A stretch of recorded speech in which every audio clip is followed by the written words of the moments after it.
Merhaba Türkmenistan vatandaşları.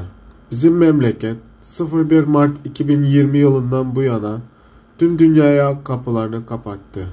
Ve bugün 2022 yılındayız. Ama halen Türkmenistan bir türlü kapılarını açmadı.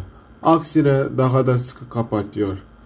Ve bunun tek bahanesi Covid-19 olarak gösteriyorlar. Dünyanın en çok Covid-19 sayısına ulaşan Çin Cumhuriyeti'nin kapıları bile açık. Ama Türkmenistan kapalı bir ülke olarak devam ediyor. 2 yıldır yurt dışına çalışmaya giden vatandaşlarımız evlerine dönemiyor. Neden bir devlet yetkilisi televizyona çıkıp da bunun açıklamasını yapmıyorlar? Yeni Cumhurbaşkanı seçildi. Buna da eyvallah dedik. Ama bu da hiçbir değişiklik yapmadı. Neden haklarımızı talep edemiyoruz? Ne zamana kadar böyle devam etmek zorunda?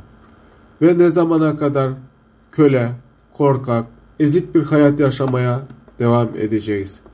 Sizce her şeyi sil baştan yapmanın zamanı gelmedi mi? Demokrasi bir devlete sahip olma zamanı gelmedi mi? Bu yazıyı her yerde paylaşın, okusunlar ve doğru yolun hangisi olduğuna kendileri cevap versin. Artık susmayın. Zaten götürecekler. Sus sus diye bu haldeyiz. Gelsin götürsünler. 10 kişi götürecekler. 100 kişi götürecekler. Ama 5 milyonu götüremezler. Uyanın milletim, uyanın.